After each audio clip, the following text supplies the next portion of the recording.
I'm John Powell. For today's oral history, we're talking with former state senator Walter John Chilsen, Republican of Wausau, who served in the state senate for 24 years, inaugurated first in 1967 through 1991. And thanks very much for joining us for Good to be with you, John. Some reminiscences here. Let's start out with a little bit of your background. World War II veteran and of course a child during the Depression. How did that, what are your memories of that? How did that shape you? Well, my father was the owner and publisher of the newspaper in Merrill Daily Herald. And so politics was discussed in our home all the time. I got to meet several of the governors in those days. The candidates or the elected candidates for office or the elected officials would not only come to the newspaper office, they came to our home very often for visits. So Governor Walter Colbert Sr. was there, Walter Colbert Jr., and Walter Goodland came to visit our home as well. So another famous person from Merrill was H.V. Kaltenborn.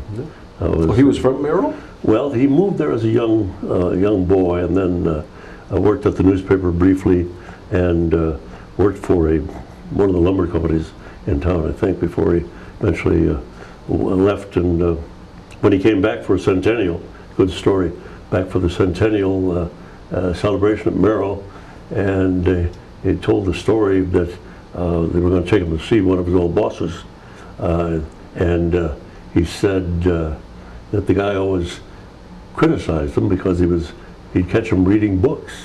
So when they walked in the fellow's office, he said, "Kaltenborn, I always knew you'd be successful because you were always reading them books."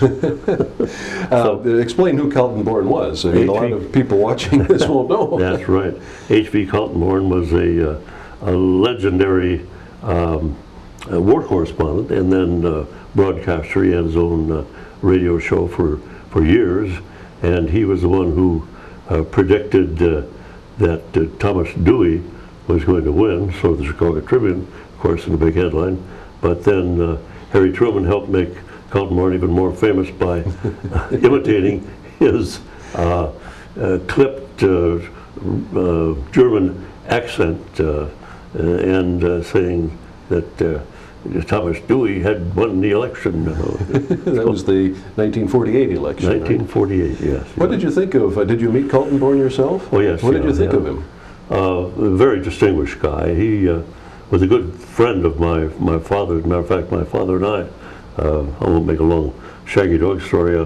We wound up driving a musician's car out to New York to return it to him. He became ill in Merrill, and so we wound up driving his car back there for him. And we visited Kaltenborn at his home, had dinner, and went to a theater together. It was a very enjoyable and heartwarming experience. That was in New York? In New York City, yeah. Well, now he was retired by then. He was a commentator. Mm-hmm. How? But you know, compare that to today's commentators. Is it the same thing? Oh gosh, no. I think the same thing died just recently with the epitome of commentary and reporting excellence. Anchorman excellent was Walter Cronkite.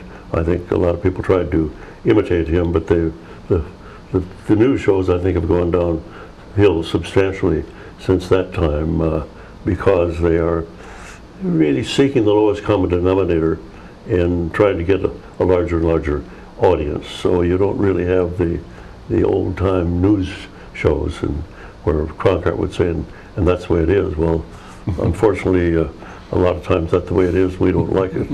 Yeah, people actually believed it when he said it. Yeah, that's right. Of course, he also said, is he the one who said news is what I say it is, ultimately?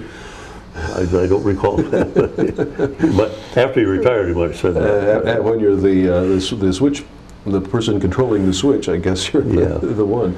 Well, he was quoted recently when he stuck his neck out and on the news program made the political commentary after visiting Vietnam that it was time to get out, that it was at best a stalemate and not doing the country any good, and victory was impossible and so forth. And reportedly, Lyndon Johnson saw him say that and said, if I've lost Walter Cronkite, I've lost Middle America. Now, you were, I believe already, this was about 1967 when you were elected to the Senate. You were a Republican politician already. What did you think of that when Cronkite turned against the war, so to speak? Well, I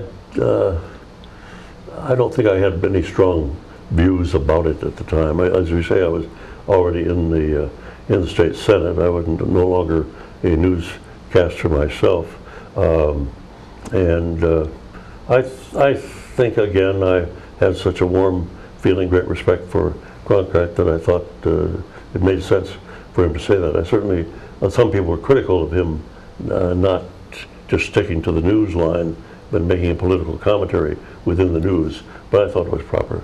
Now, what was Merrill like during the 1930s, during the Depression and small town? What was it like? Well, because I think that was originally your question, we strayed a little bit. Because my father was the editor of the newspaper, he had a really tough time meeting the payroll. And I recall vividly that I had about $35 in the Citizen State Bank in Merrill, and he had to take that money to help meet the payroll.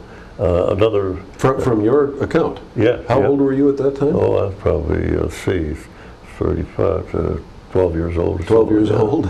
Yeah. And I don't think he asked my permission, he did. But things were that tough. Also, people couldn't pay the subscription to the paper. Farmers especially often would bring produce or wood. We had a wood-burning furnace. They'd deliver wood to our house and pay their subscription to the newspaper in that fashion.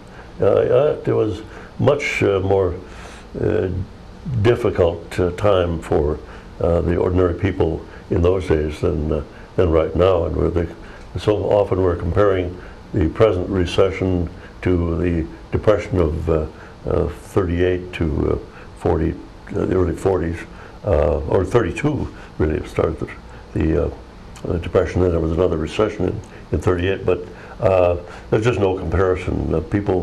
Many more people were out of work. I think they were counting unemployed differently in those days, so a greater percentage of the workforce literally was unemployed, and if they were employed, they were employed at a very, very low wage. So times were tough. My wife can tell stories of growing up on a farm. They always had enough to eat because of it on a farm, but it was very bleak days growing up in southwest Wisconsin for her. And did you feel deprived yourself, or it was what you knew, I suppose? No, I think we kind of eased into it, and we were certainly never hungry. Maybe wore a few more hand-me-downs than ordinary, but and fewer luxuries. The car was driven a little bit longer, but no, it was no. We were wealthy by many standards because we had enough to eat and plenty of heat in the wintertime and so forth. And what was politics like at that time then? Well, there was Roosevelt, of course, had won the election in 32, and my father being a stalwart Republican, and we read not only the Merrill Daily Herald in our home, but the Chicago Tribune, which was a stalwart Republican newspaper at the time. So we grew to dislike anything Franklin Roosevelt was doing. I suppose he was demonized, even as President Obama is being demonized by the ultra-conservative wing of the Republican Party, or by talk radio hosts now. I think that was, as I recall reading, I wasn't aware of it really, but in 32, I think the Democrats took over control of the state legislature as well. And there were people who ran for office as a Democrat, came down to Madison, that they had totally unaware that they'd won. Some of them, when they were told that they'd won, they came to Madison, rookies, knowing nothing about government, period, or certainly state government, and they became chairman of the Joint Finance Committee or something like that. Immediately, you mean? That's right. Because there was such a huge turnover. That's right, yeah. So it was a shocking time in that regard, and huge turnabout in not only Washington, D.C., with all the federal growth of federal government under Roosevelt, but then certainly changes here at the state level as well. Now, the governors you mentioned were Republicans. Walter Goodland, I know, was governor during World War II. Can you talk about him a little?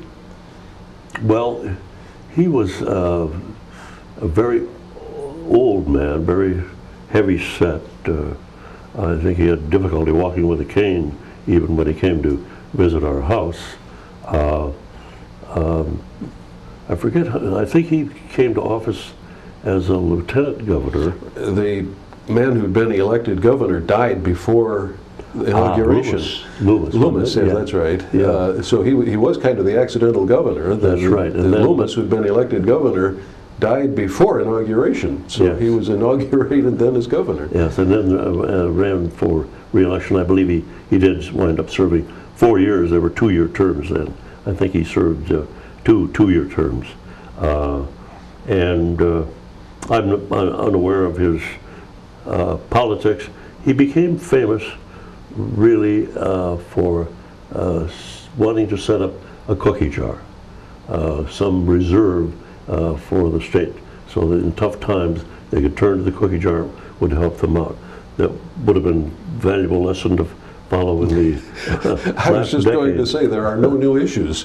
That's been a huge issue for, what, 30 years or more at the Capitol? Yeah. As I understand it, there is technically a reserve fund, but the legislature's never put any significant money into it. No. And you went through some of those debates even when you were in. Well, it was beginning in those days. I was in the minority then.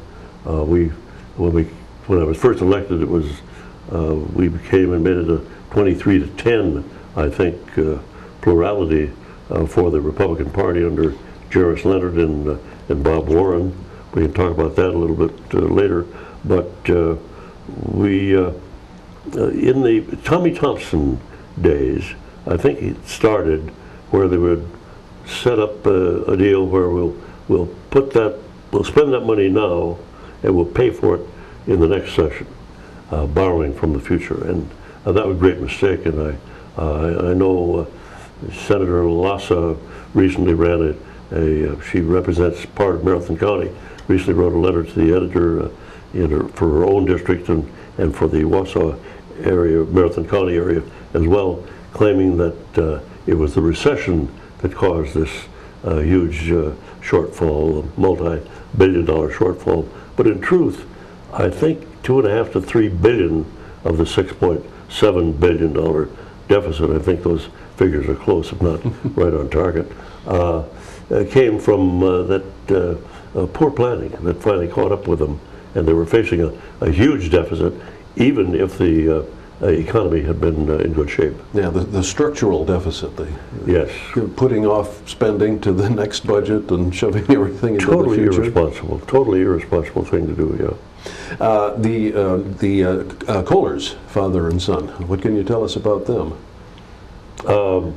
Not much about Walter Kohler Sr. He's a very dignified man. I think not really into the political aspects of state government or the running of state government. He just had gotten a famous name from the Kohler Company at Sheboygan Falls, is it?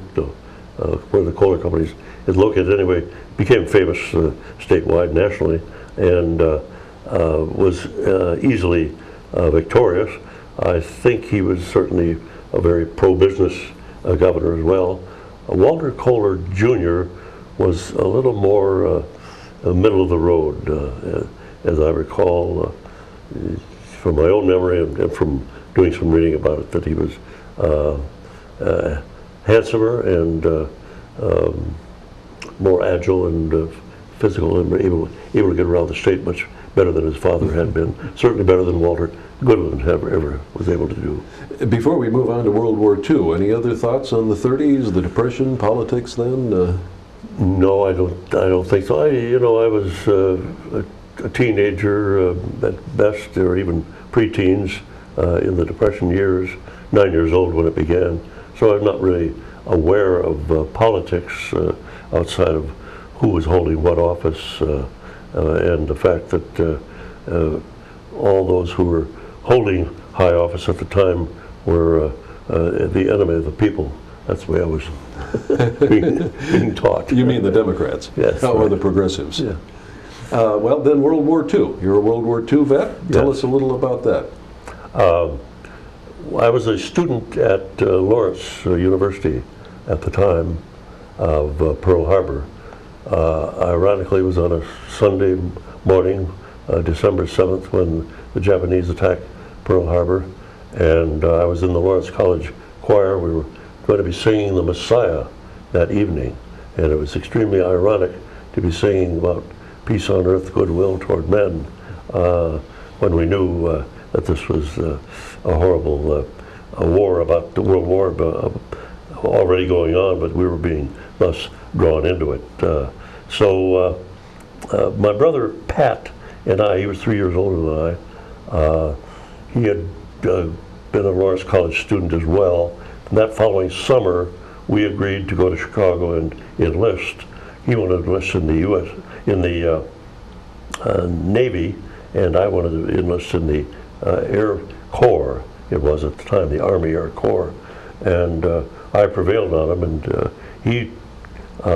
we both signed up for immediate duty, but there was also the ability for me to finish my education, and I would not be called unless the president saw fit to call me sooner. Well, Pat, my brother, was called in November, I think, of that year, and I was called in December of that year. December 42. Yes, that's right. The president saw fit to call me up at the time, and then we went through a process of kind of stalling, it seemed. We were learning the ropes about how it is to be an enlisted man and how to get trained to be an officer. I finally wound up being a bombardier, but I went through a boot training, out in Muroc, California, and the bombardier training at Victorville. We did some aerial gunnery training at Las Vegas, and while we were at Las Vegas, while we were at Las Vegas, I learned that I was an automatic expert with a shotgun. They were teaching us how to lead a target, and I got 18 out of 25, which qualified me for a free dinner at the only nightclub in Las Vegas at the time, and a blind date with a whack. When I told the students at DC Everest about that particular thing, they spelled it in their book. They were publishing W-H-A-C-K. Whack. Women's Army Corps, right? Yeah, Women's Army Corps. How did that work out? Well, it's just hello and goodbye. We had dinner together. That was it. But also we went to University of Nevada for training as well, and got a good story to tell. Might as well. We got a little time. Bob Curry, who wound up being the president of Credit Union International out of Madison here, was a classmate of mine at Lawrence. He was the Beta, I was the Delta Tau Delta, and we were bunkmates. And we came around to an inspection, and you had to have your foot locker and everything just so, your clothes in a certain place, and your bed had to be made in a certain fashion. The old story about they could throw a quarter on it and the quarter had to bounce. Well, he looked at my stuff and he came up to me nose to nose, almost literally, and said, "Mr. Chilsen." "Yes, sir." "Where is the U.S. supposed to be?" Well, on the blanket, there's a U and an S. The open end of the U is supposed to be toward the pillow.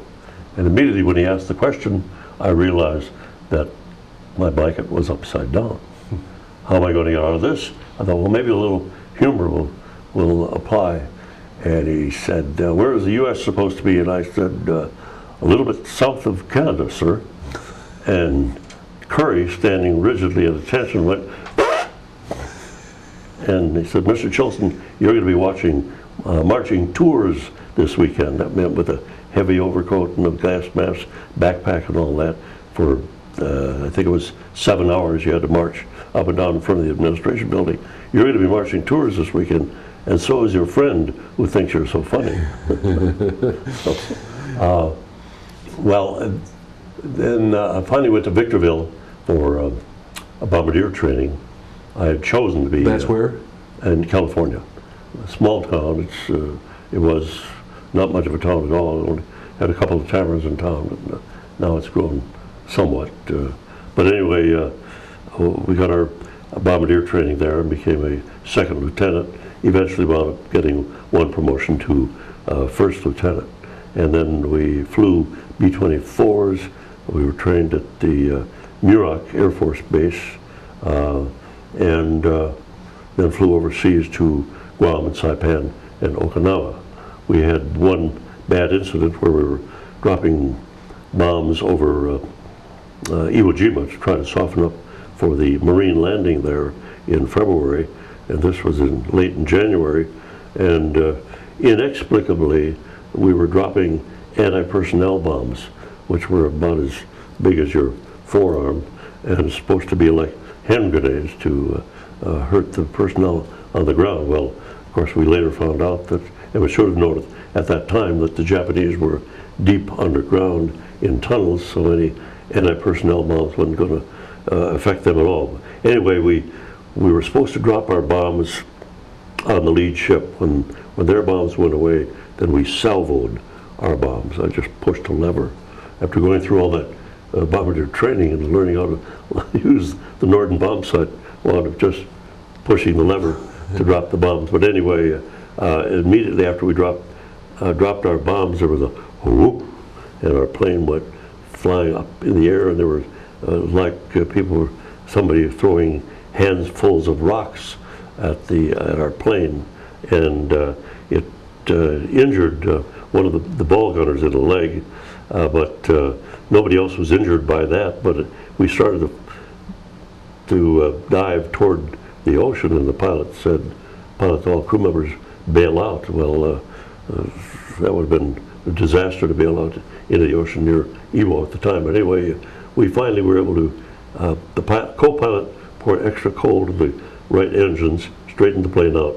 We flew 670 miles back to Saipan, and then as we were coming in for a landing, we had no hydraulic equipment, so I had to talk the pilot when we were going to bail out over the island. I said I didn't want to bail out. I wasn't sure we'd hit the island anyway, but I said, you don't have any brakes, told the pilot. I think I'll go back in the tail, take one of the gunners with me, and we'll arrange 2 parachutes to the tail guns and pop them when we land, and that'll be the brakes. He said, it's a good idea. So we went back and did that, and as we were coming in, again, we had no hydraulic control, so they were trying to bring the flaps down, and they couldn't do it the normal way, so they're using a little toggle switch to try to do that to slow the plane down for landing. And apparently what happened was that a huge correction came in on the right flap only, and we peeled off and into the water, did a cartwheel, and there reportedly was an explosion. I thought for a long time, well, I must have been knocked unconscious for a short period of time. I woke up deep in the water and swam to the top. Not a very good swimmer. I looked around and there was a life raft. I thought it was our own life raft for years, but found out later, many years later, that a plane flying with us had dropped a life raft down for us, and then I swam to it, and it was upside down, but we didn't bother turning it over. Better than nothing. dragged it around to the others, people. Of the crew, we had 11 members, one person extra riding with us at the time. He was never seen, and 2 of our teammates were never seen. So 8 of the 10 survived. So was that initial explosion an aircraft fire, or do you know? Yes, I think the anti-aircraft fire exploded our own bombs as soon as we released them. That was what it felt like, and the way it sprayed the whole bottom of the aircraft. So it was a combination, perhaps, of the anti-aircraft exploding, but it didn't hit the plane, so it hit our bombs and exploded the bombs. Wow. Was that the only serious incident, or? Yes, yes. How many missions? Well, we flew with 16, I think. After that, we went on a rest leave to Hawaii, and then came back, flew a couple more missions, then went to Okinawa. Our pilot could no longer fly because of the back injury he had sustained in that accident, and I flew a couple of, we did fly a couple of missions as a crew before he became incapacitated. Then they would come around and ask me if I wanted to fly with a crew that didn't have a bombardier, and I would accede to that. And, what was, people may not understand, what was the attitude in the United States toward the war at that time? Oh, the attack on Pearl Harbor just gelled the country behind the war effort. And I'm not alone in thinking that President Roosevelt knew that our forces knew that the Japanese attack was imminent.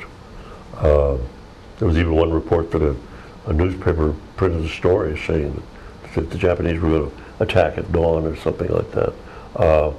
But anyway, because there was great division in our country. There were isolationists who did not want to support us getting into the war again. You know, that the war to end all wars didn't turn out that way. World War I. So let the Europeans fight their own wars was a very prevalent idea in this country, and it would have been difficult for him to get the necessary support for a declaration of war, I think. But at any rate, the effect of the Japanese bombing Pearl Harbor just gelled the country behind the war, and it became enthused about it. Although the flag raisers on Iwo Jima, one of whom was from Antigo, Wisconsin, John Bradley, who became a mortician there, the Bradley Funeral Home. He was again, ironically, he was not a member of the Marine Corps. He was a Navy man, and had some terrible things happen that he saw, you know, with the wounding and things that the Japanese had done to prisoners that they took on Iwo Jima. His son one day said to him, his son had been to Japan, and said, "Dad, you got to come with me. We got to go back over there. They're wonderful people." And he said, no way would he ever go and be friendly with the Japanese, because after the things he had seen performed to his buddies on Iwo. But anyway, the flag raisers were taken to the White House, and they were introduced to President Truman, and he asked them to go around and help sell war bonds from city to city. And I think the three or four survivors at the time did. That's explained in a book that young Bradley wrote, Flags of Our Fathers. And it was a difficult thing for John Bradley to do. It was a difficult thing for one of the Indian to do. He became an alcoholic partially because of the terrible things that happened to him as a Marine on Iwo Jima. But anyway, there was great enthusiasm, but then there was some lagging enthusiasm as the bad news about how things were going in Europe, and then how things were going. Had they known just how bad Iwo was going to be, where, what, 12 to 14,000 men we lost just in that invasion of that little island, to provide a landing base for the B-29s who were distraught in flying over Japan and coming back.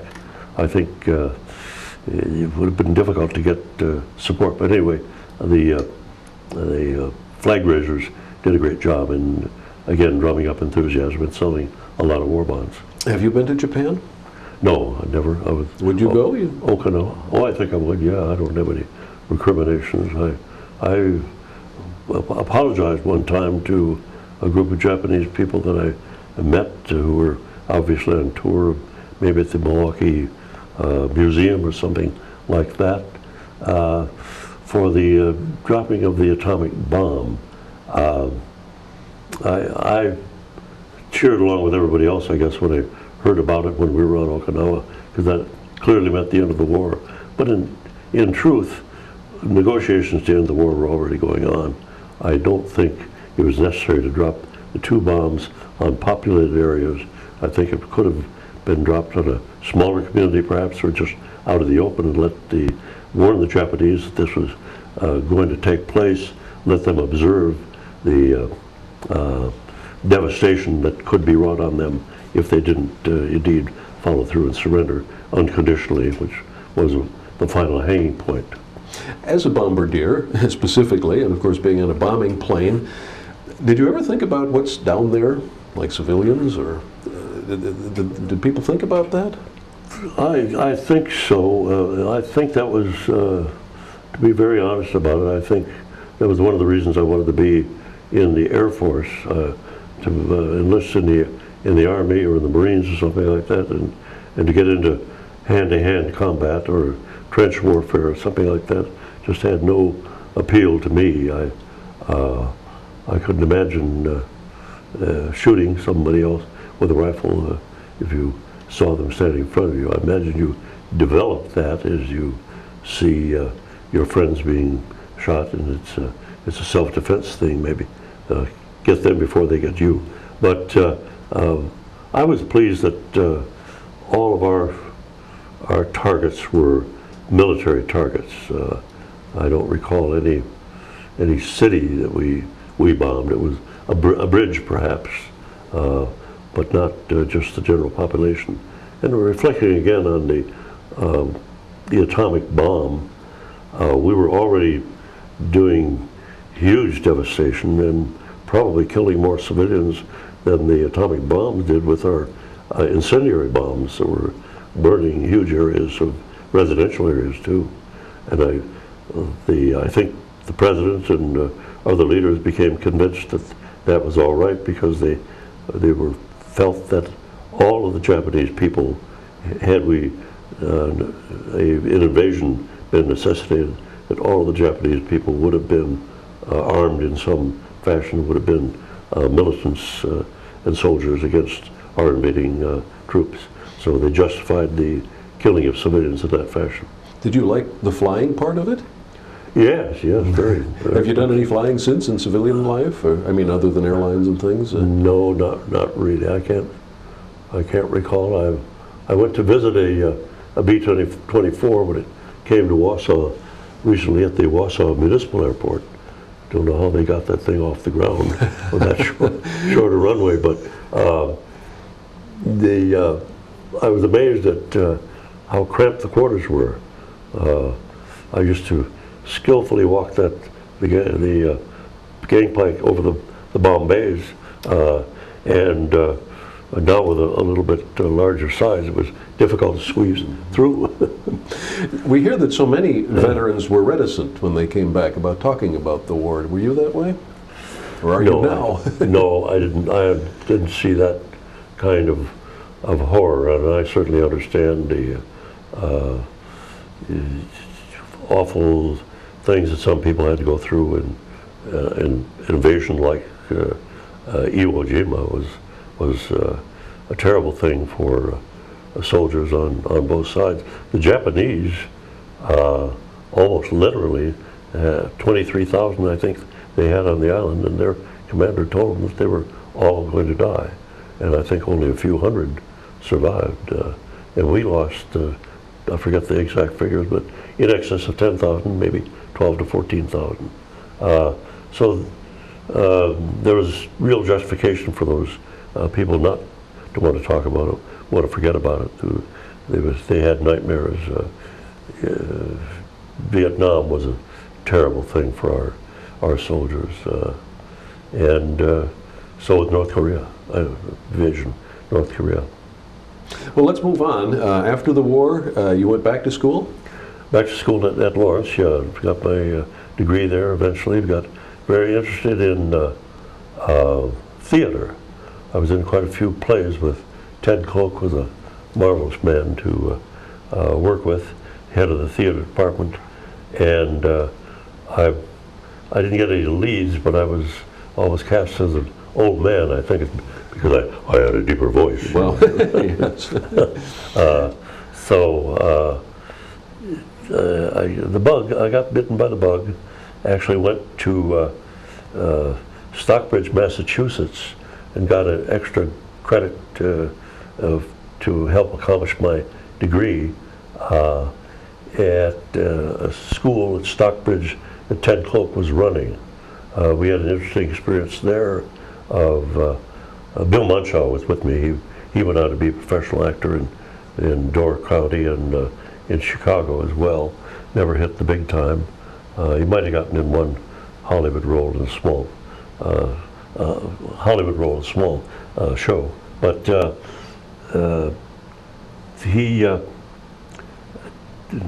Ted Cloak. I was going to say about we had Sinclair Lewis came to visit us, and immediately he sat down after being introduced to our only 15 or 16 of us were at the school. He said, "Where are those two boys from Lawrence College?" Well, Muncho and I raised our hands. He says, "Why does Warren Beck hate me so much?" Warren Beck was an English professor who had written a book and some essays highly critical of Sinclair Lewis and his style of writing. We had no idea, of course. You had no idea. So were you able to pursue that at all, or theater? Well, I did. I went back to Merrill. I did stay in New York for a while and try to get a part. I got some very minor parts at the Stockbridge Summer Playhouse in two shows. One about a Scottish show about Robbie Burns, his life story, a musical. Arthur Kent, whose brother, I believe, was also a opera star and a singer of note, and sang at President Roosevelt's funeral. But Arthur was not a singer. Well, somewhat of a singer. But anyway, we got in two shows there, and that it helped to plant that bug a little more firmly. I went back to Merrill and started to sell insurance, but then I called up Ted Cloak one day and I said, "I've still got that bug." He said, "Well, you better do something about it or it'll bother you all of your life."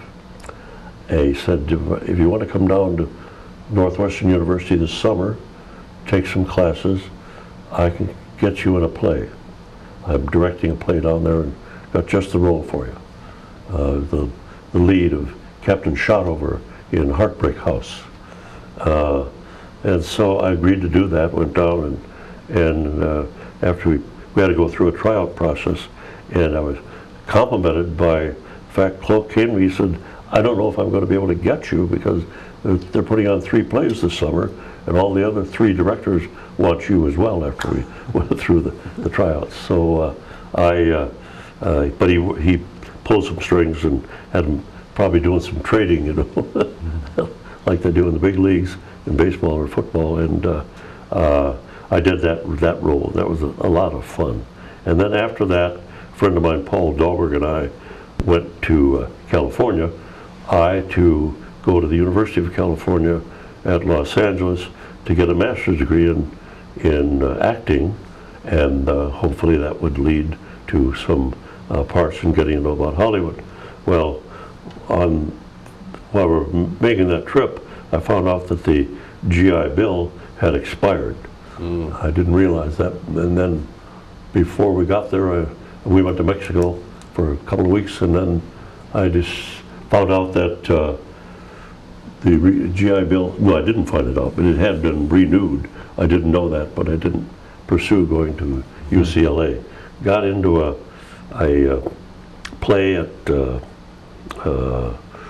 what was it, the during World War II, they were where all the servicemen went to be entertained, where some actresses would come and appear, wait on tables, things like that.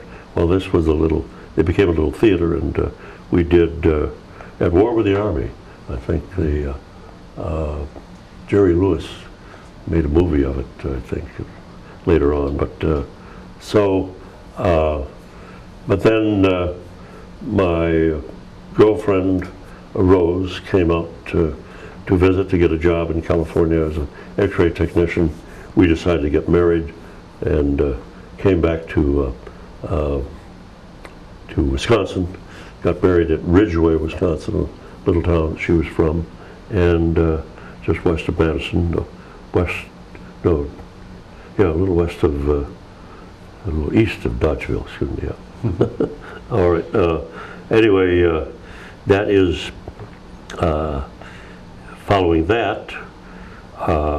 Went to Milwaukee to sell printing for a while, and then I got a call from Alvin Okonski, who owned a radio station in Merrill, and I'd done some work for him. At that time, Congressman.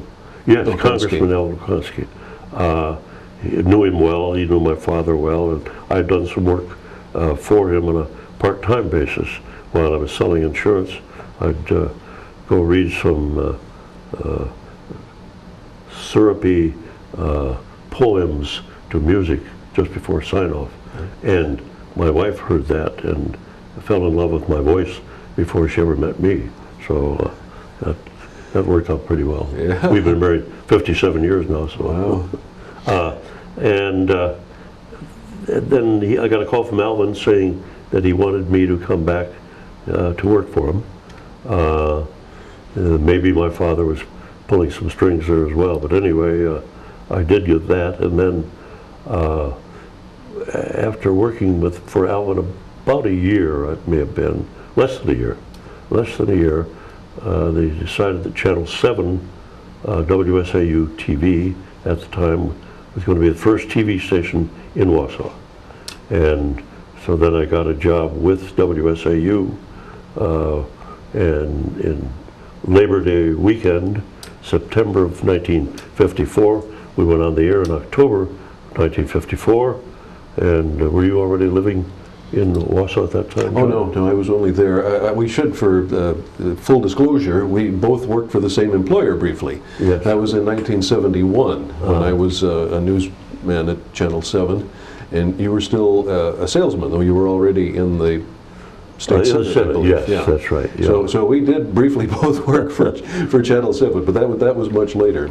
So 1954 is when we went on the air, and I carry with great pride the distinction of making the opening announcement, putting Channel 7 on the air. Nobody else can make that claim. What was the announcement? Well, just said, here we are? About a minute long. Yeah. Yeah, a little bit of explanation, because we were supposed to go on the air a couple of weeks earlier, and they had some equipment malfunctions that did not permit us to put a signal out.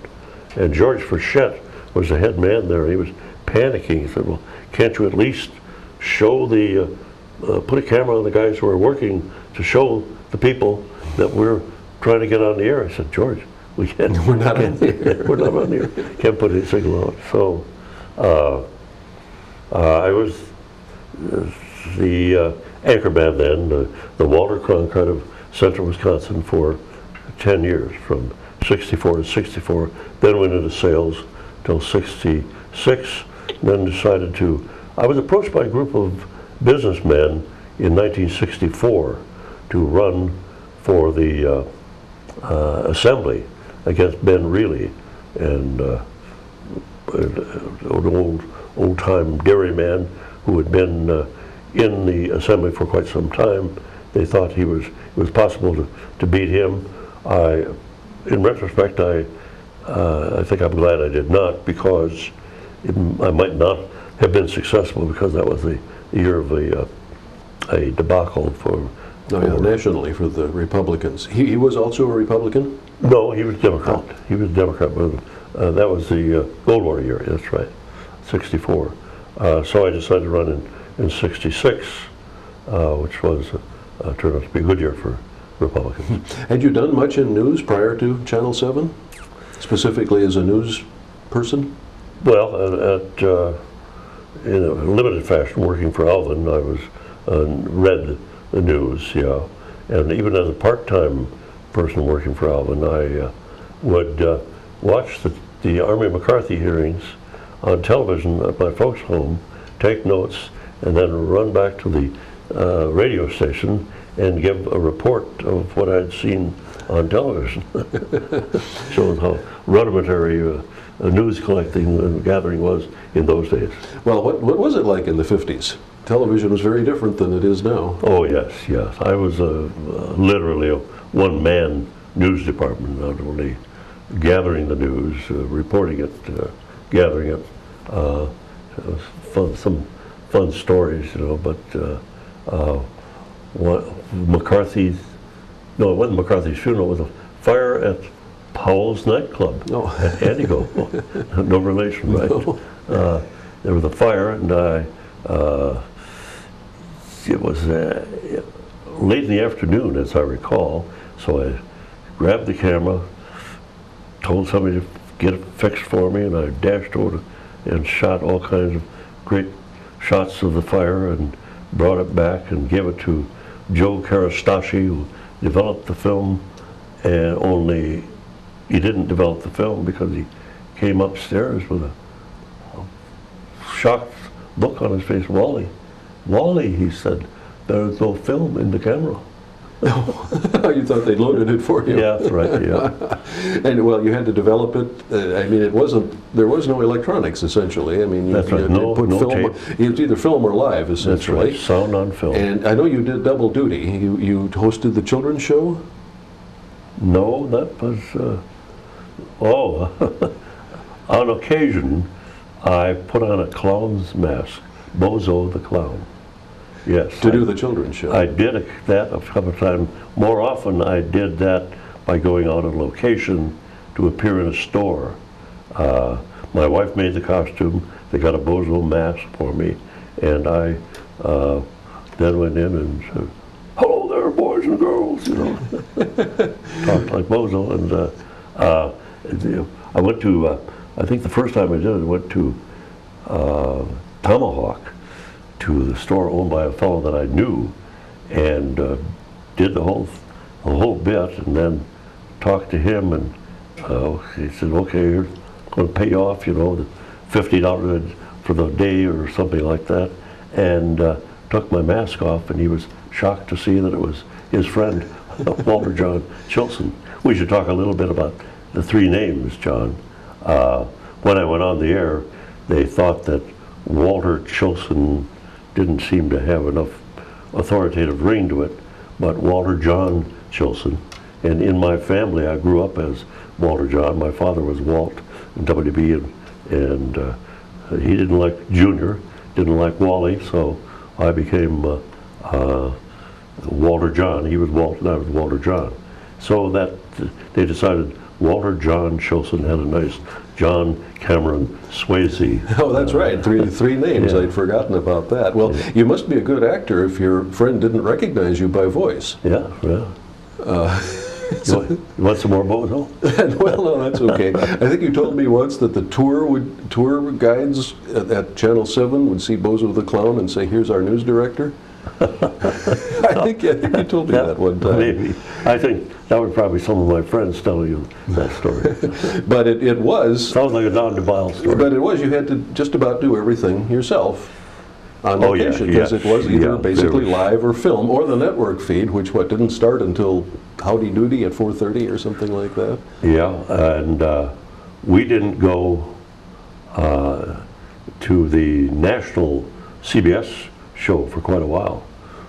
So I was doing those almost literally rip and read stories. You take the copy off the United Press and Associated Press, put them together, decide what stories you were going to read, try to get some local stories if they were huge, you know, whether the explosion at a feed mill downtown or something like that, or try to cover the Russell Moniger story, an Indian fellow who was high on peyote and killed 5 people, some of them his relatives. You try to cover some of those major stories, the Powell nightclub fire, but not much of that, because there wasn't much time for that, because we were doing not only news gathering and reporting, but doing commercials as well. That was part of the duties of all the announcers. So where was I about? Oh, what all the different things you had to do. The Daily Herald had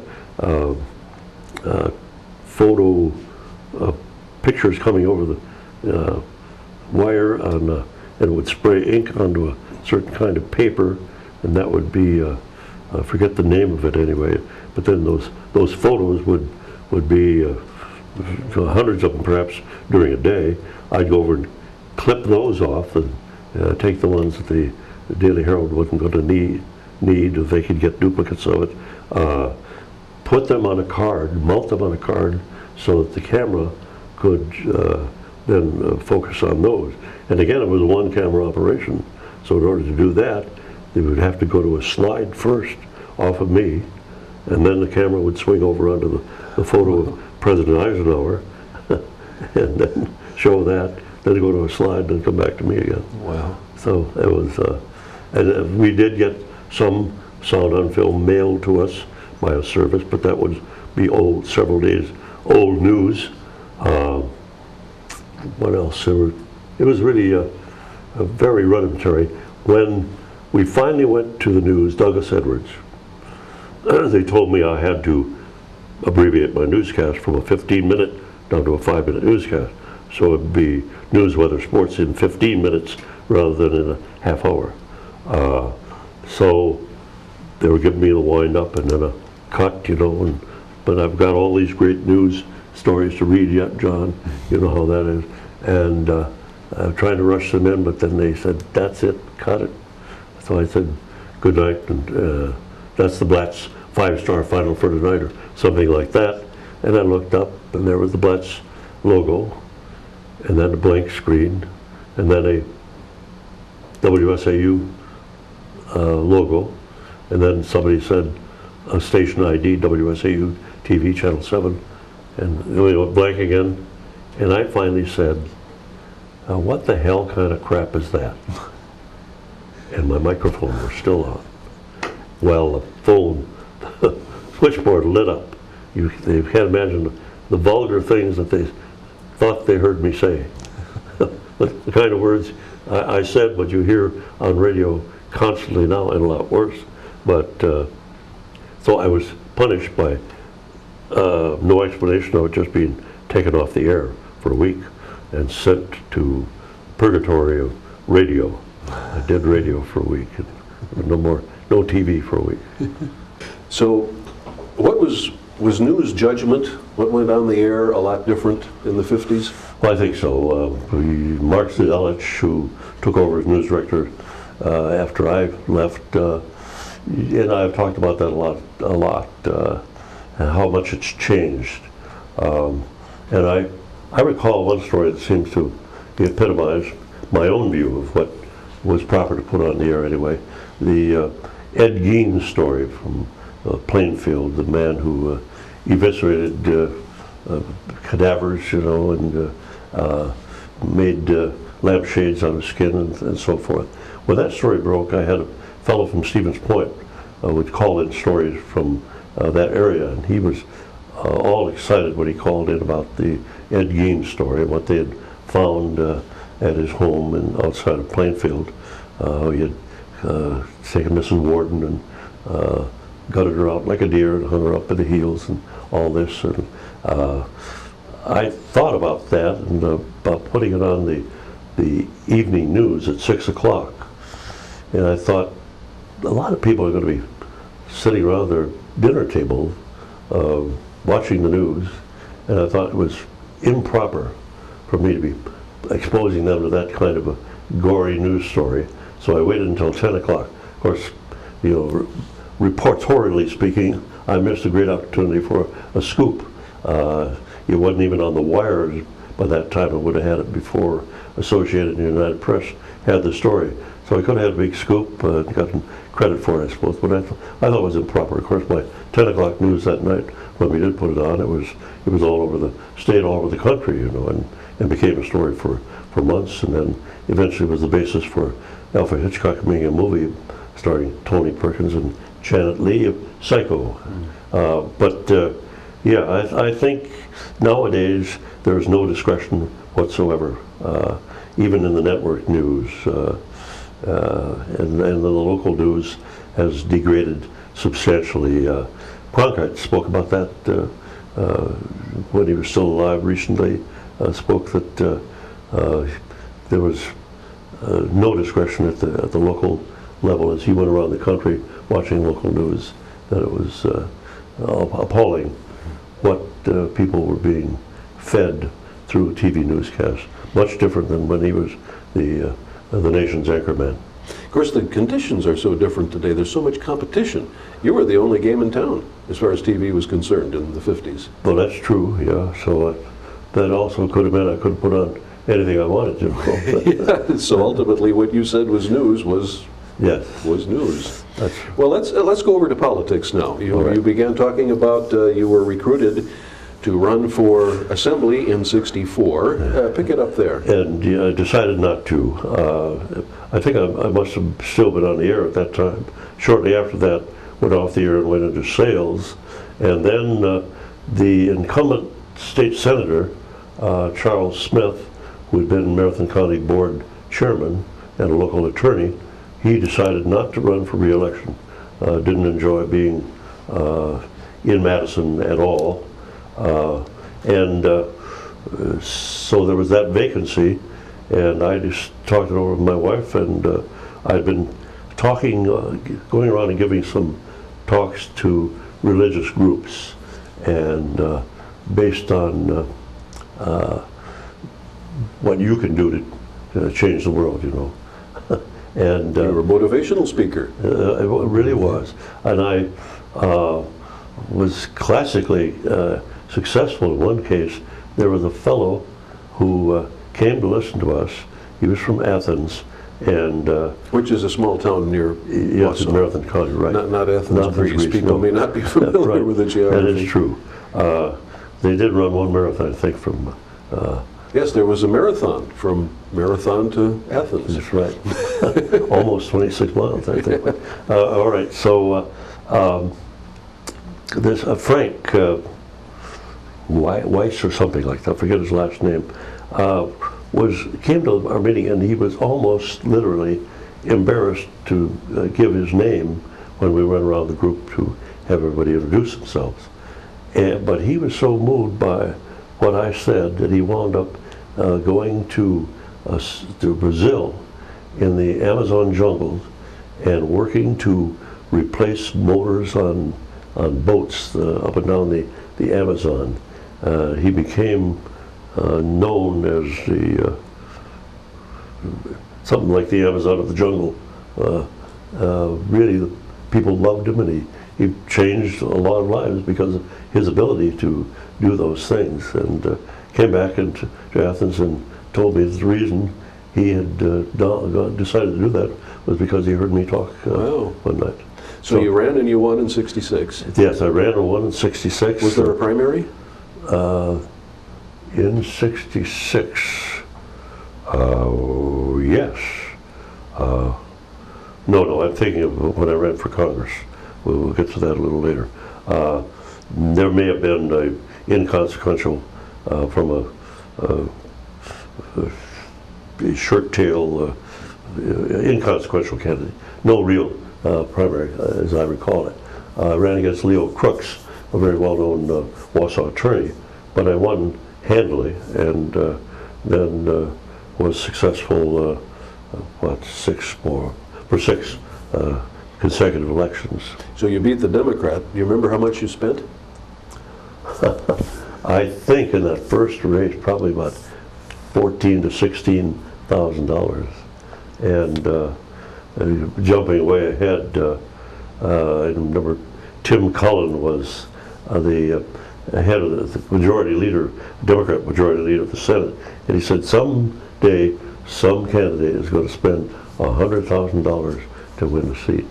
And little did he know it was going to be one of his. Barbara Ulichny, I think, did spend $100,000 in Milwaukee, where the media is expensive. Yeah, yeah. And that was one of the reasons it was a very inexpensive media. You could run an effective campaign, a few billboards and some radio spots, maybe a little TV, and be successful. Now it's up to $1 million, isn't it?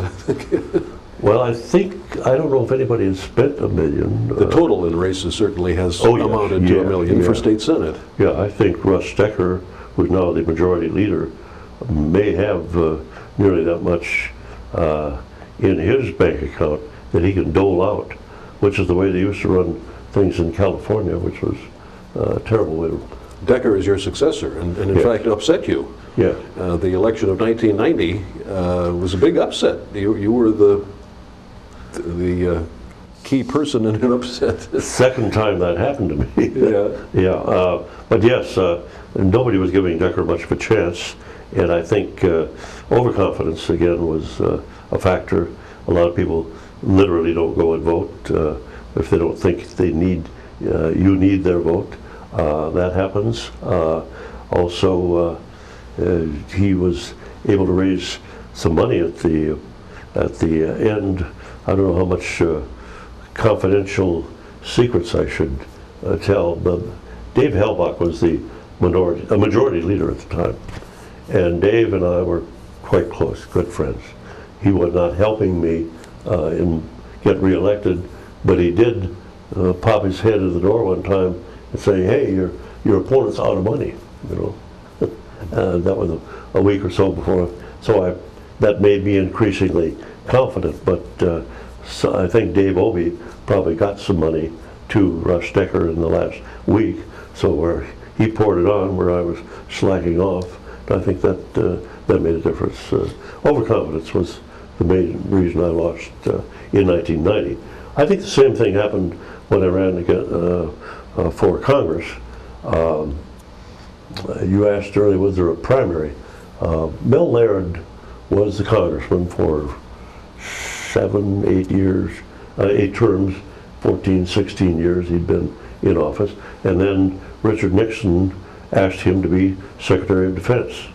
And he said no at first, but Nixon really leaned on him, and so he announced that he was resigning and would be the Secretary of Defense.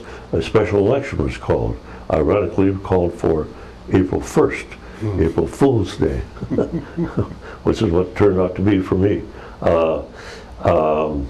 There was a primary, and a very worthwhile candidate running against me in that primary was the son of Reed Murray, who had been from Marshfield and been the predecessor of Mel Laird. He died, and that's how Mel got into office.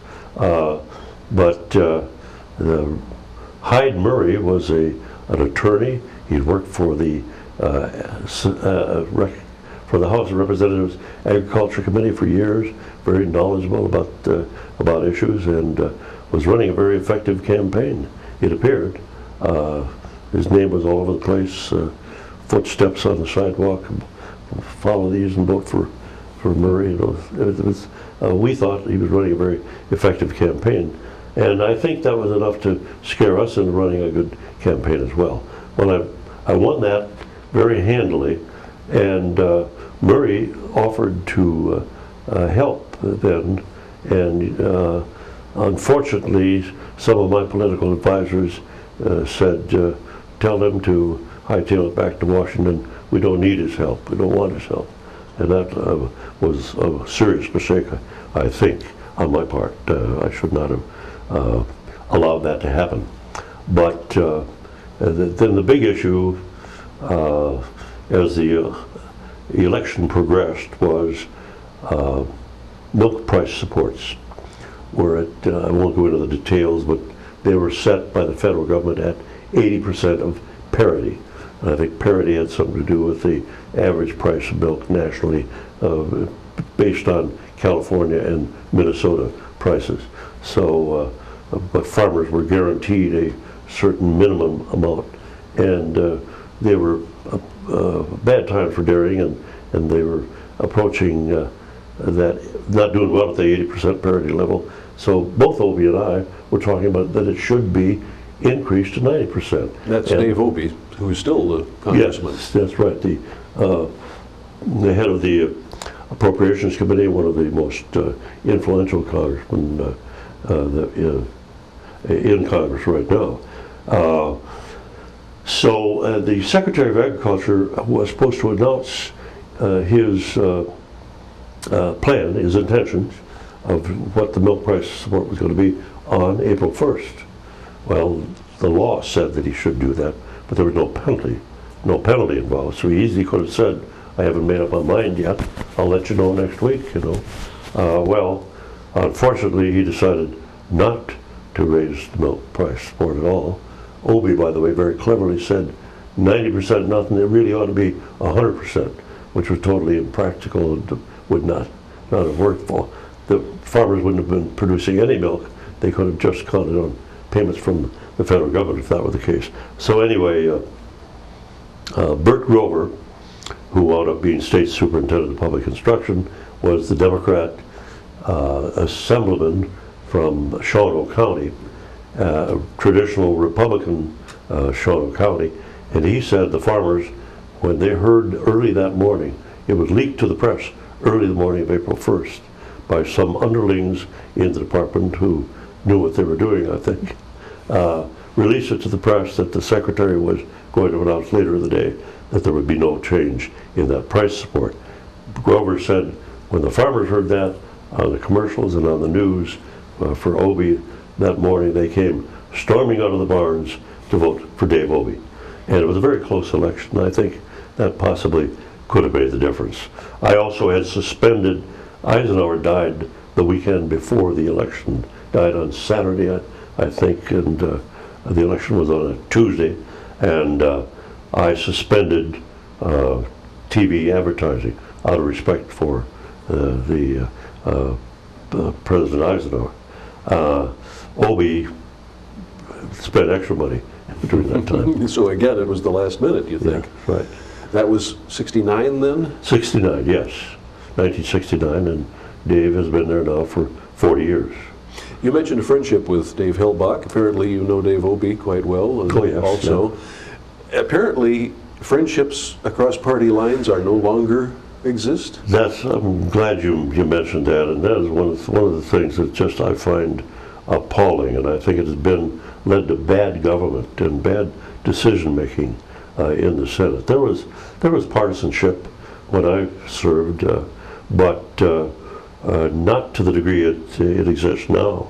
I hear stories that even staff members who socialize with Republicans socialize with Democrat staff members or vice versa, that they're castigated and threatened with being fired if they do that, which is totally ridiculous. There's no way that you can really come to a meeting of the minds and work out good, effective legislation if you're going to have that kind of procedure going on. It has become absolutely venomous, I think, in partisanship between the two parties, and certainly with a very high degree when Republicans control the Assembly and Democrats control the Senate. And then on the budget bill, they get into a conference committee of, 6 members, 8 members maybe, and even that was ignored when the majority leader of each house, such as the Chuck Qualla and the Scott Jensen, would get together. So we had 2 people really making decisions in secret, and that's just not representative democracy. Yeah, 2 people who didn't want to compromise. I mean, it was win at any cost practically. I mean, politics, we used to say with politics is the art of the compromise. Kennedy said that, I think. Yeah. Now it seems to be gridlock. Oh, I know. I met some Democrat friends of mine one time and said in Madison, ran into him at a restaurant and said, I'm really ashamed of what's going on in the Capitol right now. And he said, Walter John, we all are ashamed, but it doesn't seem as we can do anything about it. I don't know what you could do about the extreme partisanship. I think there are a few things that changed. They don't socialize anymore.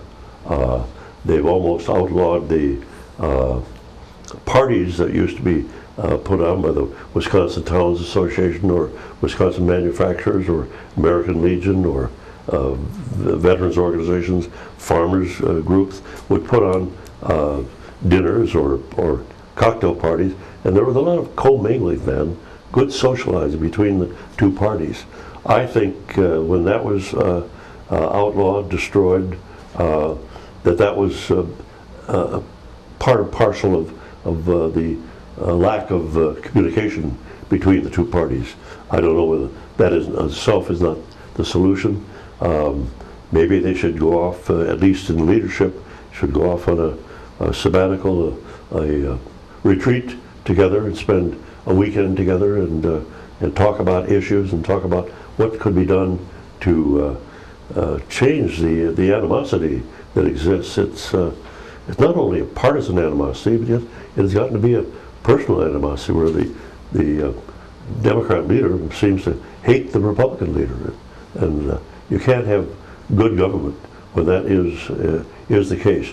The other thing is money in politics, John. I think I had always said, as long as there's good reporting of who gives the money, then the people can make up their minds.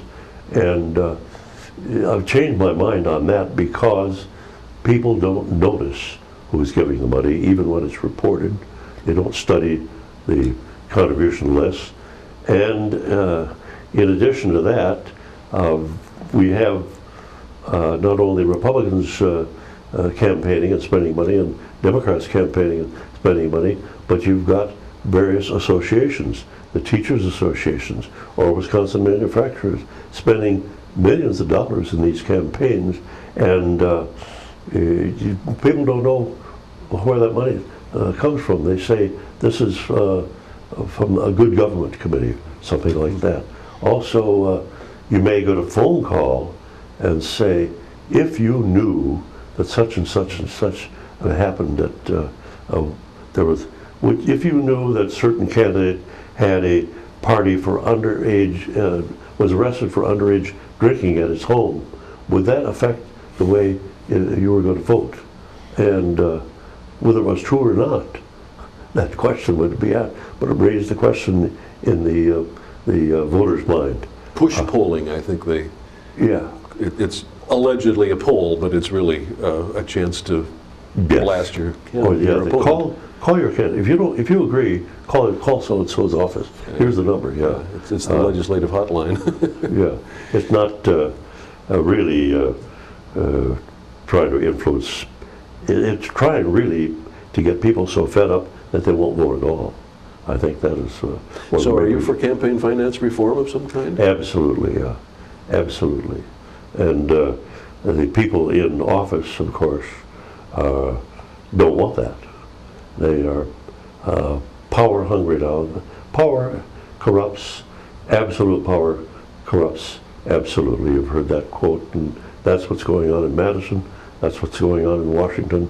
I think our democratic process is in real danger. A lot of people have been saying, I'm not going to vote because they're going to do what they want anyway. I used to decry that, but I can become to understand that feeling now when they read some of the bad things that legislators are doing. Can campaign finance reform, I mean real limits on spending or donations and reporting and everything, can that pass? Because as you point out, the people who are now in office are the ones who got elected under the present system. I think there are things that can be done at the state level.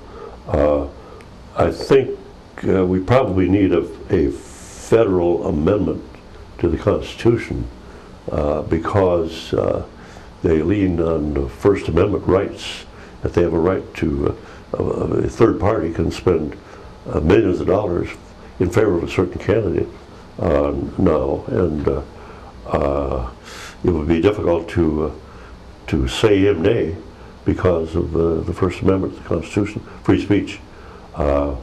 So I think you probably would need to get the kind of change I would like to see.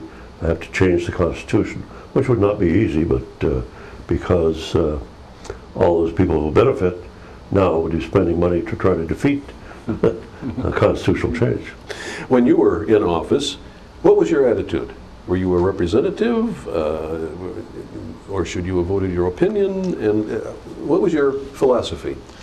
Well, I tried not to be like Abraham Lincoln said he was. That I forget the percentages, but he said the vast majority of the time he was a representative of the people, what he thought the people wanted. But the other 40%, he voted what the lobbyists wanted in order to get reelected, so he could vote what the people wanted. I hadn't heard that. Lincoln said that. Huh? Yeah, I think so, something like that, yes. I really prided myself on trying to be a representative of what I thought the people wanted. I recall an incident where we were castigated by the Republican Party for doing just that. As I recall, it was a budget bill vote, and I think it was Tiny Krieger and Art Cirilli and Ray Hines and myself and maybe Ray Johnson or one other Republican who voted for the Democrat budget that year.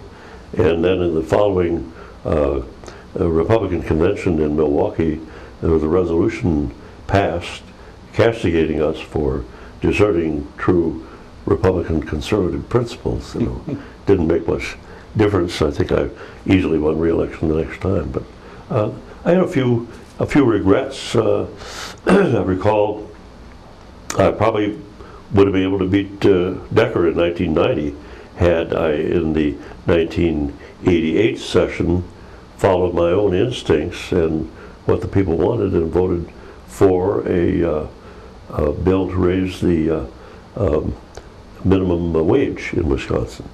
I thought about that a lot. There was a lot of pressure on both sides. A lot of store owners saying it's just sort of raise their costs, you know. Even though they were already paying more than the minimum wage, it would put the pressure for them to pay more than they were paying at the present time. So I came very close, but I voted against it. That was a key vote to defeat it, defeat the bill to raise the minimum wage. Anyway, I regret doing that. I didn't have very many regrets like that one, but that one does stand out in my mind. And it might have made a difference in the election, you say? Oh, I think so. Yes, yeah. It would have been difficult, I think, for labor, organized labor, to organize a campaign against me as they did. Tell us about Tiny Krieger. Tiny was a legend, of course. Clifford Krieger, we should say State Senator Clifford Krieger, Republican of Merrill, your hometown. He represented in the Senate for many, many years. He and my brother were very close friends, and Tiny and I became fast friends. He would usually pick me up at the edge of Wausau or even come right to my home, pick me up, so we rode back and forth Carpool together. to Madison. Yeah, right. And sometimes we had Tony Earl and Dave Hellbach in the car as well. That shows how there was camaraderie, you know, and in those days, even though you might castigate each other on the Senate floor or in the Assembly, or when Tony was governor, I worked against him, of course, but we are fast friends to this day. But Tiny and I were extremely close, and it really, he was lean to organized labor. He often would give a speech on the Senate floor severely attacking Milwaukee and the representatives from senators who represented Milwaukee, and how they were all leeches and stealing all the money from the taxpayers of his poor northern Wisconsin district. And after he'd rant and rave like that for 20 minutes or so, one time he sat down and said, "There, that assures my re-election." Well, now, he would be, today, I suppose, considered a liberal Republican. There was such a thing. Oh, yes, yes. Well, he had been a progressive Give a little of his background. Yeah, Tiny was a bartender, owner of a bar, Tiny's bar in Merrill, right near the only stoplights at the time. He decided, after the Progressive Party broke up, he decided to run as a Republican against the incumbent Republican state senator. And he won. He beat him in, I forget that senator's name right now. But anyway, Tiny was amazingly the victor in that primary, and then was easily reelected many times after that. I forget how long Tiny served. I think perhaps 30 years in the Senate. Longer than I did, I think. And he really surprised me when he announced on the Senate floor that he was resigning. He had not, as close as we were, he had not told me about that decision.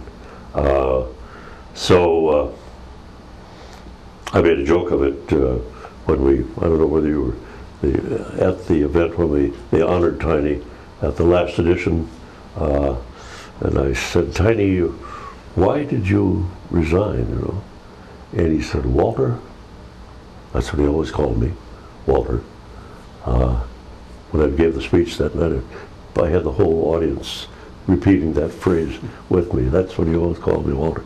And he said, do you know what it's like having to represent Sheehan Donahue and Lloyd Kincaid? Those were the two state representatives. Two state representatives who were always feuding. Feuding with each other, both colorful personalities themselves. Where did the name Tiny come from? Well, Tiny was, in high school, selected to be a fat boy in the circus.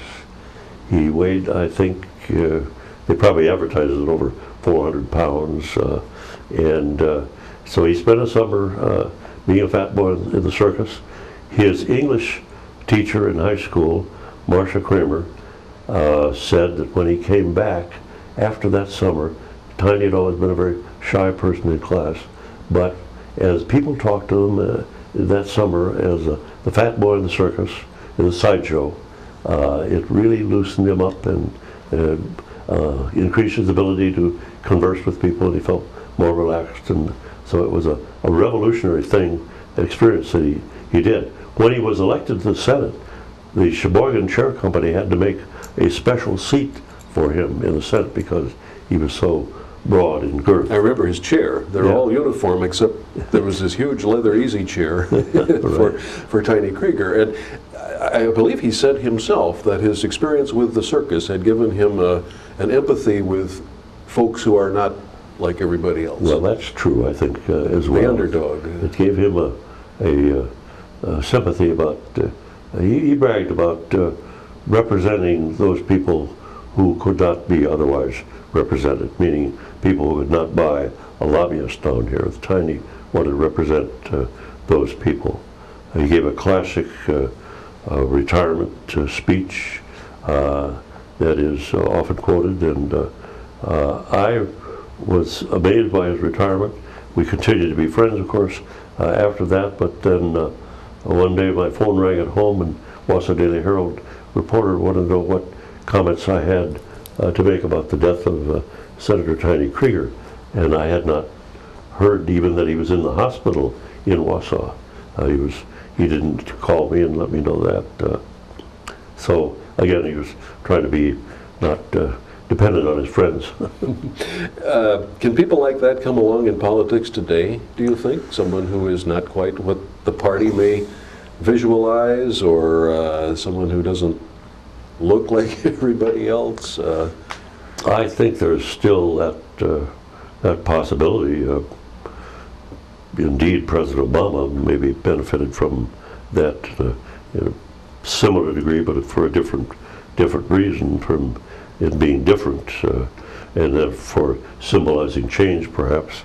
I think Huckabee, as a Republican, tried to play that role a little bit, playing a musical instrument and trying to be one of the folks, trying to sell that idea. At one point, didn't the Republican Party purge Tiny Krieger? Ran a primary candidate against him, and well, it may have been the story I told where the state Republican convention castigated. I'm not sure about that, John. You might be right that early in his career that might have been the case.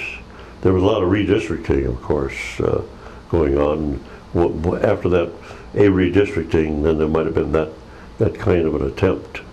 I would not pay that much attention to politics, I guess, when that happened. what are you most proud of from your 24 years in the Senate?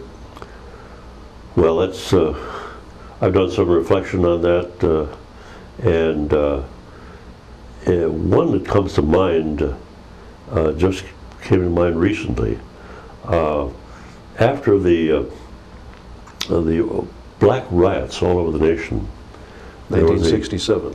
Yes, there were the Otto Kerner, a governor of Illinois, when he was still a respectable governor. I think he wound up He was later convicted of something. Yeah. Anyway, bribery or something. But he had a Kerner commission in which they went around and studied and then put out a book of the reports of the various cities, Detroit, Los Angeles, New York, wherever there had been major rioting. Including Milwaukee. Yes, there was some. And Jerry Leonard was thinking then about running either for Attorney General, Governor, or U.S. Senate. And he wanted me to have a little Kerner commission. And I agreed to be the chairman of that. This was Jerris Leonard, who at that time was... he was the majority leader at the time. So that would have been my first term before 1970. Well, I would have been running for re-election for the first time. But at any rate, we did a wonderful job. Bonnie Reese was our lead person in advising us from the Legislative Council. And Dan Rinzel was also working for the Lead Council. And he and Dan were very close. I think he worked for the Republican caucus for a while as well. Wound up going to Washington to work for the federal government.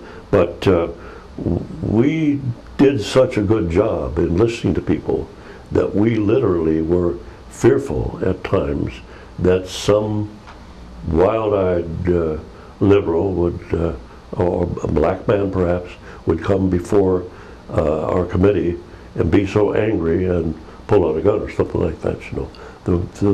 We talked about that as being a danger that we felt. And of course we weren't the only ones that were paranoid. We had a hearing in Milwaukee, and Mayor Henry Meyer came before our committee and said that there were some of the reasons why he was being so rigid on certain things was because there were people out there who were trying to oppose him and bring him down. And so I said, who were those people? And he looked around and he said, the communists. The communists are after me. And of course, I think Henry began to have some psychological problems at Former Democratic legislator from Milwaukee, at one time majority leader of... Wayne Widow? Meyer. Oh, yes. Yes, he was. Henry Meyer was a senator from Milwaukee and then eventually became the mayor of Milwaukee. Long time, ran it as his city, yeah. And he said that, and Chief Harold Breyer and Henry Meyer were very close. Breyer wouldn't come before our committee. We had to go to his office and let him hold sway before a few members of our committee. But we put out a report, anyway, making various recommendations on what we thought were wrong, housing recommendations, wage recommendations, so forth. And our report was given to the legislature and the Legislative Council Study Committee, and bills were drafted, presented to the legislature, it went to committee, and nothing happened. Nothing happened. And of course, it was very disappointing, but the National Conference of State Legislators was given a copy of our report, and other states submitted reports as well, and our report was picked for a national meritorious honor. Bob Huber, who was from Milwaukee then, the Speaker of the Assembly, when he heard that, he started to run up and get the award, and some of my cohorts said, Walter John, you get up there, it's your committee, you know. So we received the report together. And the reason I mention it now, what am I proud of? I think I'm going to have Bob Lang or somebody in the legislature do a study and see how many of our recommendations eventually became law. And I wouldn't be surprised if all of them did not become law in some form or another. You mentioned one regret. Any others that come to mind? The losing the congressional seat? Yeah, well, well, your vote on the minimum wage. Oh, yes, yeah. No, I don't think there's any other vote that really bothers me. I've got a lot of notoriety for trying to get an obscenity statute passed, for trying to get the drinking age raised.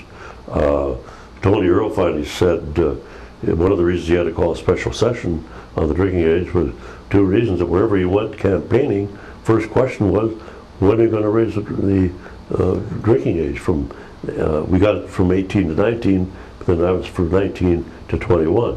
Well, the federal government finally said, if you don't have a 21-year-old drinking age, you're going to lose 10% of your federal highway funds. Well, that was enough motivation for Tony to finally call the special session. That got passed. Do you think, with Wisconsin's drinking culture, if the federal government had not instituted what people were calling blackmail, losing the highway money, would the legislature have gone to 21? I doubt it, if they, even to this day, would have. There was building evidence, however, that we were killing an awful lot of young people on our highways because of them going to beer bars. There were at first, of course, that changed, but then there was a lot of illegal teenage drinking going on, and the drinking wasn't the issue. It was drinking and driving was the main problem. That young people don't use discretion at all when they think they're indestructible. There is growing evidence. I just saw some more evidence about it recently, that the brain, the part of the brain that has to do with reasoning, is still developing in 18, 19, even 20-year-olds, probably up until about 23. I used that as an argument one time, and a lady from Rhinelander wrote and called me, I think, castigated me severely, saying, you're just saying my 20-year-old son is stupid, you know, because, no, I'm not saying that. It's just part of his brain is still developing that doesn't allow him to do good thinking. Well, I really doubt, with all the pressures that are on the legislature, that the drinking culture there is in Wisconsin, it may well still be at 19. Well, looking back, Illinois was putting a lot of pressure on us. Yeah, border hopping. Yeah. Well, looking back on it, some things, for instance, attitudes and laws on smoking, have changed completely since you were in office. But then I read the stories on binge drinking, so nothing's changed.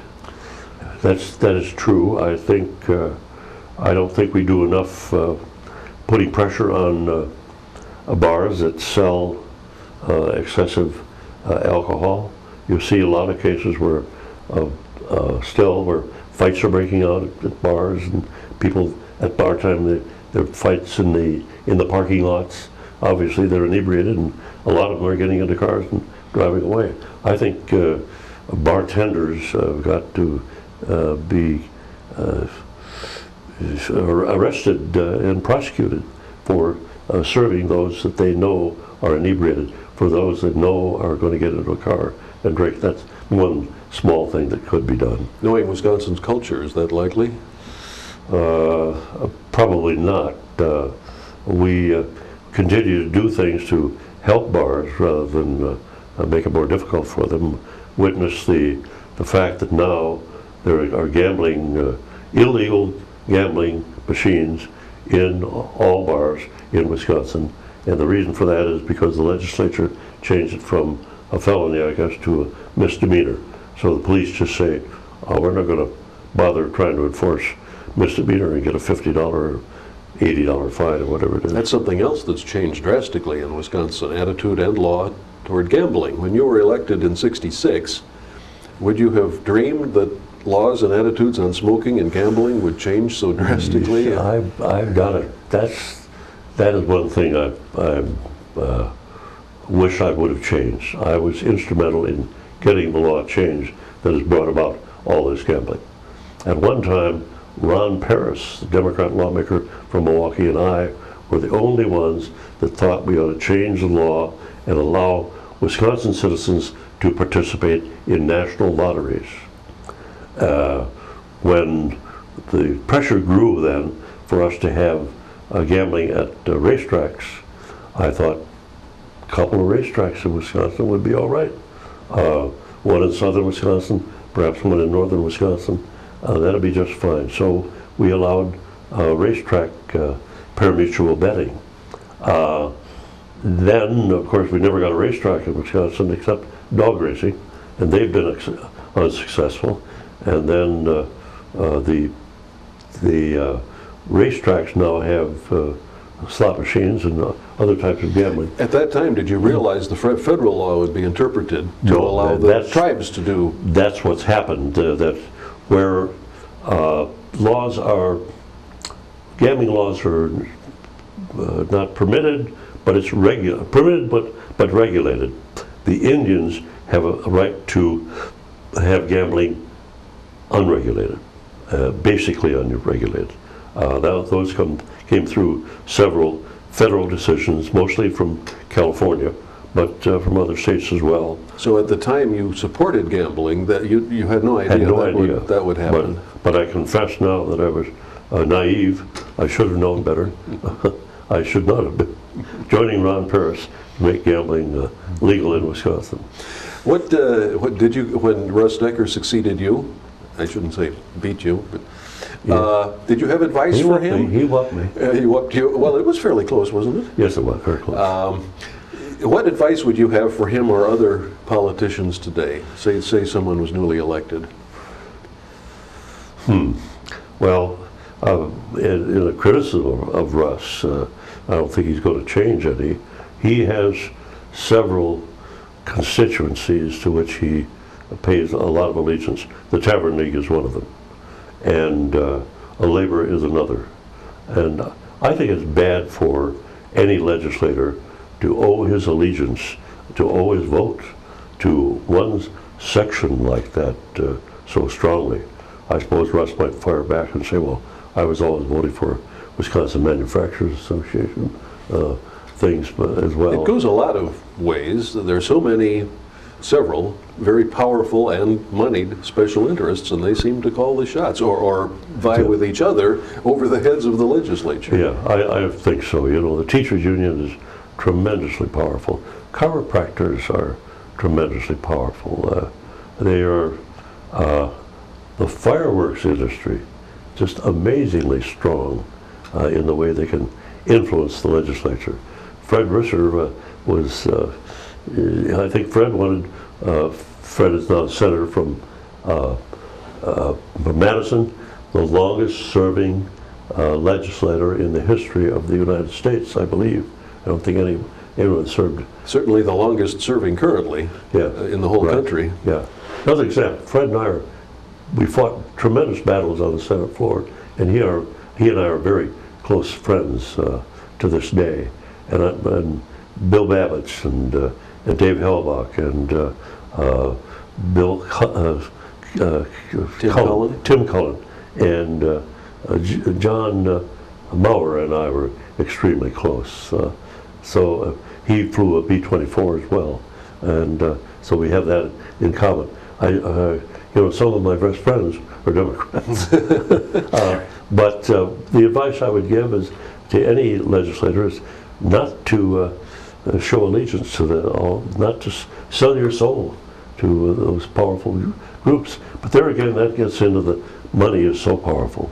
These groups we're talking about do contribute a lot of money to the legislative process. I think that is the the main thing that is could be changed, should be changed to make Wisconsin a much more representative democracy. The way it was a legion, you know, that a legend that Wisconsin was clean, open government. Bless his soul, Alan Busby, a longtime senator from Milwaukee, was chairman of the Judiciary Committee.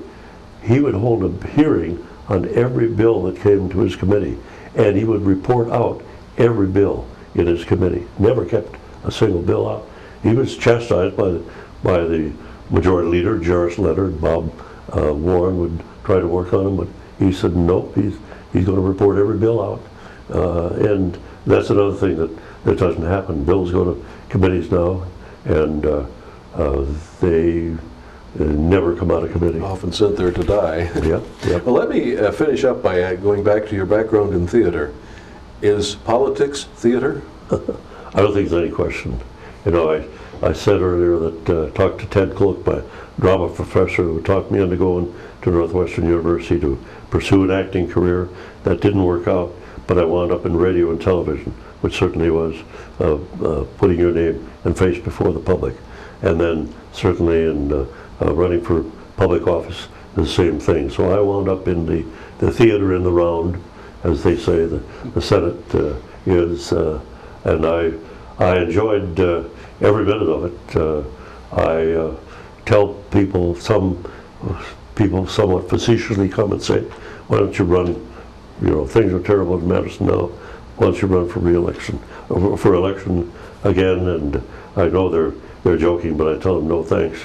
I wouldn't want to be down there the way in that venomous pit now. It would not be near the fun it was, and not near the pride that you could take in serving. Were you sometimes consciously acting when you'd give a speech or talk to a group, or? Oh, I think so. You were talking to the other members, talking to the staff who would come and listen, talking to the news media, putting on a show. It just, when you're of Irish heritage, my mother was Margaret Sullivan, it comes naturally. My father was a great storyteller and liked to give speeches, and I think I came by it naturally, familiarly.